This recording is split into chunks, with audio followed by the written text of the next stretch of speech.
Lâche-moi, Karim! Arrête de semblant. Tu sais que tu m'appartiens encore. Tu me fais peur. Tu croyais vraiment que tu pouvais me consommer et me jeter quand ça t'arrangeait? Regarde bien cet écran.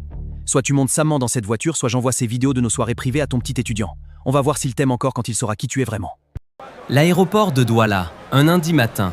Si tu veux voir un mélange de culte de délivrance et de finale de Coupe du Monde, c'est là-bas qu'il faut aller. Une chaleur à faire fondre le fer et des familles qui pleuraient comme si on enterrait quelqu'un alors que les filles partaient juste chercher l'euro. Au milieu du chaos, il y avait deux filles, Mina et Léa. Elles venaient d'obtenir le sésame, le visa. Pour leur famille, c'était comme si elles avaient déjà été nommées ministres. Léa filmait déjà un TikTok avec une lumière de ring light imaginaire. Direction Paris avec ma bestie. Bye bye la galère du pays. Bonjour les Champs-Élysées. À peine le visa en poche, elle avait déjà changé d'accent. Mina, elle, serrait son passeport comme si c'était la dernière miche de pain du quartier. Sa mère lui ajustait le col. Tu as mis les médicaments, le Njansin, le secret de grand-mère. Mina hochait la tête, mais au fond, elle sentait que le poids de tout le quartier était dans sa valise. Dans l'avion, Léa était déjà en mode business plan. Moi, dans 6 mois, je suis influenceuse. Les étudiantes qui souffrent là-bas, c'est parce qu'elles n'ont pas de réseau. Mina jeta un bref regard à son écran, puis elle se tourna vers le hublot. Elle resta silencieuse face au vide. Quand elles sont descendues à l'aéroport, la première gifle n'est pas venue d'un vigile, mais du froid de Paris en novembre. C'était un froid agresseur, celui qui traverse ton pull acheté au marché central comme si tu étais en maillot de bain. Léa poussa un cri. Mais c'est quoi ce pays? Arrivée au studio, 9 mètres carrés au 6e étage sans ascenseur. L'odeur d'humidité était tellement présente qu'on aurait dit que les murs transpiraient de désespoir. Léa resta figée à la porte. C'est ici? Mais où est le salon? Le propriétaire répondit sans même la Pour regarder. votre budget, mademoiselle, le salon c'est le couloir. Vous voulez la vue sur la tour Eiffel ou vous voulez juste un toit? Clac! La porte se ferma. Léa alluma son téléphone, chercha l'angle mort du studio.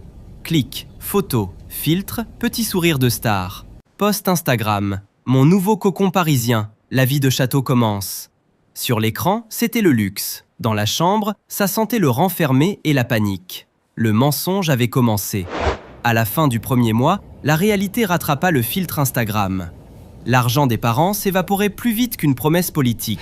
La bourse? Après le loyer du placard, il restait à peine de quoi s'acheter un ticket de bus et une baguette pour 2.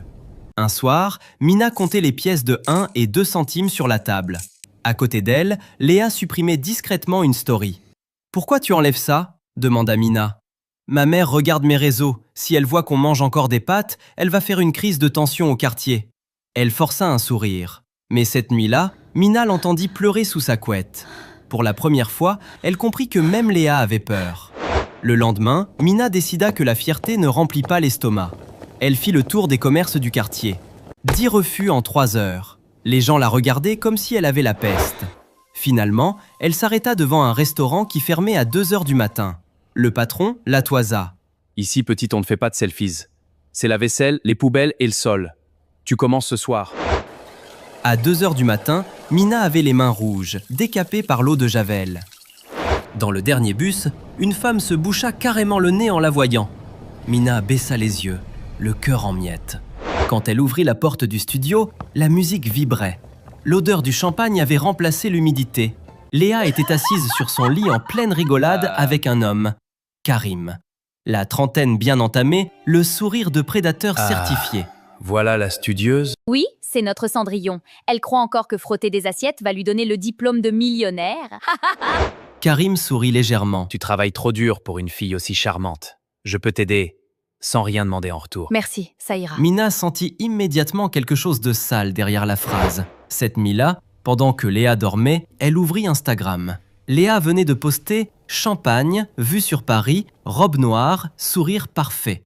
Des centaines de commentaires. « Queen, tu as réussi. Paris te va trop bien. » Mina regarda son propre compte. Aucune publication. Une pensée horrible traversa son esprit. Et si c'était moi, la stupide? Les semaines passèrent. Léa ne marchait plus, elle glissait. Le métro? Un lointain souvenir.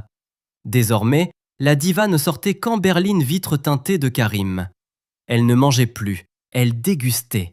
Elle ne dormait presque plus au studio, elle passait juste en coup de vent pour récupérer une pochette ou changer de perruque. Quelques jours plus tard, le corps de Mina envoya un préavis de grève définitif. Dans le métro, elle s'endormit debout. Au restaurant ce soir-là, clac, boum, 3 assiettes cassées en 2 heures. Le patron s'approcha. Tu tiens encore combien de temps comme ça? Ça va. Non. J'ai vu des étudiants finir à l'hôpital pour moins que ça. Mina voulut répondre, mais ses yeux commencèrent à brûler. Elle alla pleurer dans les toilettes du personnel. En rentrant au studio à 2 heures du matin, Mina trouva un sac posé sur son lit. Un sac de marque. À l'intérieur, des bottes neuves, des gants et une enveloppe. Elle l'ouvrit. 300 € en billets craquants. Léa évitait déjà son regard, concentrée sur son téléphone. C'est quoi ça? Karim a remarqué que tu portais toujours les mêmes chaussures. Je ne veux pas de son argent, Léa. Il t'achète. Et maintenant, il essaie avec moi. Arrête un peu! Tu crois que je ne vois pas comment tu regardes les autres filles quand elles montent dans des voitures chauffées? Pendant que toi, tu rentres à pied sous la neige? Mina ne répondit pas, parce que c'était vrai. Léa s'approcha doucement. Tu te tues à petit feu, Mina, pour un diplôme que tu n'auras jamais. Le silence tomba. Mina reprit l'enveloppe entre ses doigts. 300 €. 2 semaines de travail au restaurant. Son cerveau lui disait « Et si on acceptait juste cette fois ?» Elle remit lentement l'argent dans le sac. Elle ne l'avait pas encore accepté. Mais quelque chose avait changé. Cette fois, elle n'avait pas dit non. Un soir, Léa l'emmena à une soirée privée sur les Champs-Élysées. À l'intérieur, l'air sentait le cuir neuf. Mina regardait Paris défiler derrière les vitres teintées, se sentant comme une intruse. À côté d'elle, Léa était levée contre Karim, des gestes lents, possessifs, qui s'imposaient avec une assurance glaciale. La boîte de nuit était un aquarium de luxe.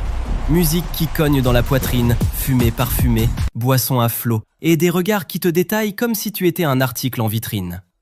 Mina resta debout, un verre d'eau à la main, observant ce manège avec un profond malaise. C'est là qu'un type s'approcha. Il avait le regard brillant de ceux qui croient que tout s'obtient avec un claquement de doigts. Il se pencha vers elle, un sourire arrogant aux lèvres. « Allez, ne fais pas la timide, on sait tous pourquoi vous êtes là ce soir. Viens dans la zone VIP avec moi, je régale pour le reste de la nuit. » Mina se figea, le dégoût lui montant à la gorge. Elle fit un pas en arrière pour s'éloigner, mais le gars insista, barrant son passage de manière agressive. « Fais pas la difficile, ma petite. » Tu te trompes de cible. Un homme s'interposa, imposant sa stature entre Mina et l'inconnu. Elle, c'est la seule personne ici que tu n'as pas les moyens d'impressionner. Dégage. Le gars a bafouillé, a jaugé la carrure et le sang-froid de l'homme, puis s'est éclipsé dans la foule sans demander son reste. « Merci », murmura Mina, le cœur battant. L'homme la regarda longuement. Pas sa robe, pas son apparence, ses yeux. Ne me remercie pas. Je déteste le gaspillage. Et voir un potentiel comme le tien dans un endroit pareil, c'est un crime. Il s'apprêtait à repartir. « Je m'appelle Eric, retiens bien ceci. Paris est une ville de loups. Si tu ne décides pas de ta propre valeur, ce sont les autres qui te l'imposeront. » Il se fondit dans la fumée. Mina resta seule au milieu du chaos, ce prénom gravé dans un coin de sa tête. Elle tourna les yeux vers Léa, qui s'oubliait dans les bras de Karim, et comprit une vérité essentielle. Léa acceptait de subir les événements, mais elle allait devenir maîtresse de son propre destin. 2 semaines plus tard, elle s'arrêta devant une vitrine propre. Un cabinet comptable discret. Sur la porte, une simple feuille. Recherchons stagiaire. Elle se présenta le lundi matin. La secrétaire la regarda avec ce mépris poli qu'on réserve à ceux qui n'ont pas le bon code postal. Le poste est sûrement déjà pris. Laissez votre CV dans le carton, on vous appellera peut-être. Mina revint le mercredi. Le vendredi. Toute la nuit, elle avait analysé les bilans publics du cabinet. Elle posa le dossier sur le bureau. Donnez-lui ça. Dites-lui que j'ai trouvé 3 erreurs dans ses colonnes de TVA. Juste ça. 10 minutes plus tard, la porte s'ouvrit. Eric? C'est vous qui avez calculé l'erreur sur les provisions de l'exercice dernier? Oui, monsieur, une nuit de travail et beaucoup de café. Un silence tomba dans le couloir. Eric referma le dossier. À la soirée, j'ai vu une fille qui savait dire non. Aujourd'hui, je vois une femme qui sait compter. Vous commencez lundi à 8 h. Ne soyez pas en retard, je déteste ça autant que le gaspillage. En sortant, Mina sentit le froid de Paris sur son visage. Cette fois, elle ne tremblait pas. Pendant ce temps, quelque chose changeait dans le studio. Karim se lassait. Moins de berline, moins de sushis livrés. Ses réponses sur WhatsApp devenaient courtes, puis rares. Puis un jour, plus rien. Silence radio. Léa resta bloquée des heures devant son téléphone, à rafraîchir la conversation comme une folle. Elle leva les yeux et vit Mina. Mina qui rentrait épuisée mais droite. Mina qui parlait d'Eric avec un respect tranquille. Mina qui posa sa première fiche de paix sur la table sans fanfaronner.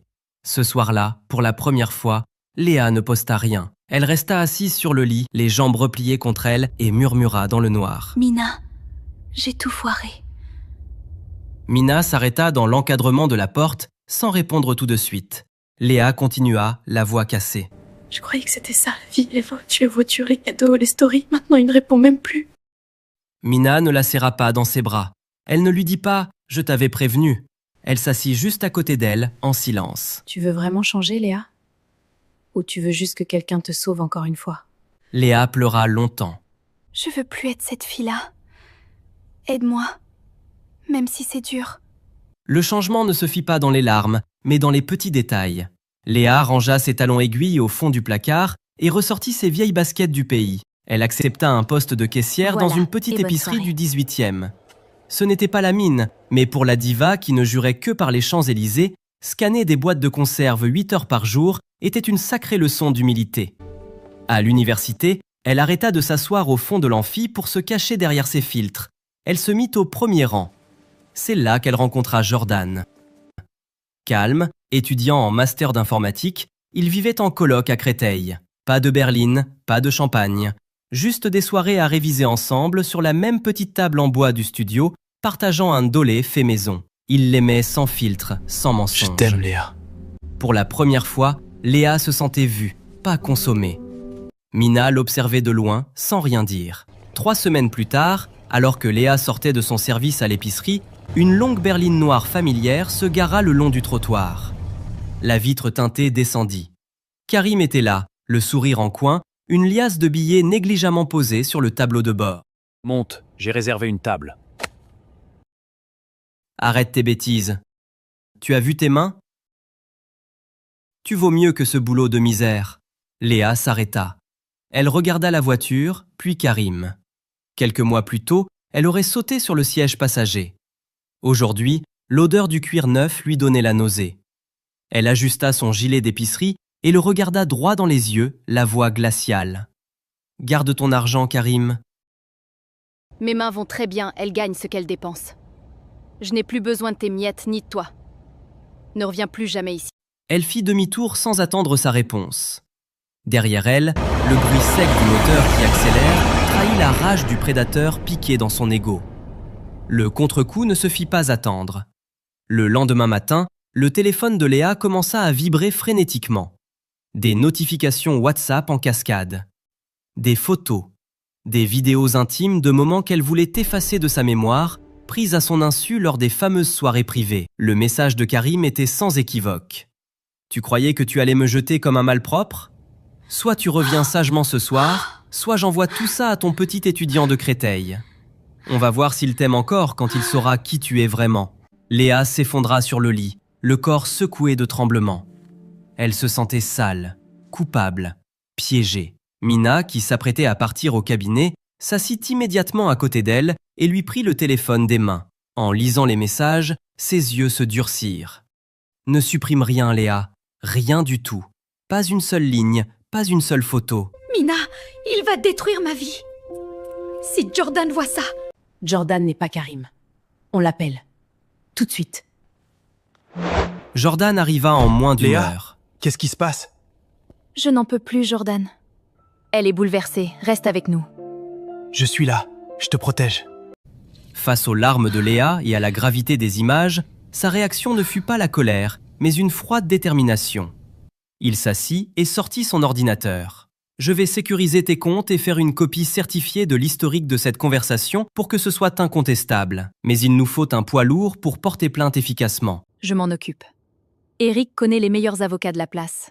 Il déteste les types comme Karim. Je lui demande un contact dès mon arrivée au cabinet. Le soir même, dans le bureau de l'avocat spécialisé, l'ambiance était lourde. L'avocat lui dicta le message du piège. Écris. S'il te plaît, Karim, ne fais pas ça. Dis-moi ce que tu veux exactement pour détruire ces vidéos. Je n'en peux plus, tu vas me tuer. Les doigts de Léa tremblaient tellement qu'elle rata la touche envoyée à 2 reprises. Mina posa une main ferme sur son épaule. Respire. Envoie. C'est lui qui va tomber, pas toi. Un clic. Le message partit. La réponse ne prit pas 3 minutes. Karim, grisé par ce qu'il croyait être une victoire totale, envoya un message vocal. L'avocat appuya sur play. La voix de Karim résonna dans le bureau, arrogante, vulgaire, dictant ses conditions. De l'argent et une visite privée le soir même, sous peine de tout transférer à Jordan dans l'heure. L'avocat sourit froidement et coupa l'audio. Parfait. Le flagrant délit d'extorsion est caractérisé. Il prit alors lui-même le téléphone de Léa, composa le numéro de Karim et mit le haut-parleur.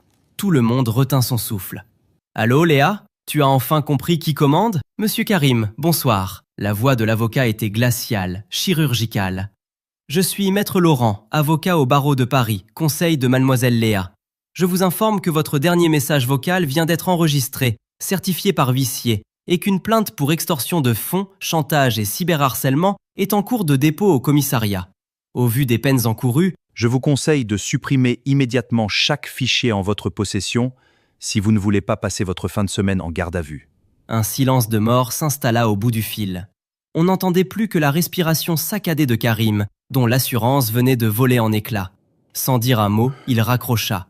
2 heures plus tard, le dossier était officiellement déposé. Karim bloqua Léa de partout dans la foulée. Il avait compris qu'il n'avait pas affaire à une proie isolée, mais à une meute. La berline noire ne repassa plus jamais dans les rues du quartier.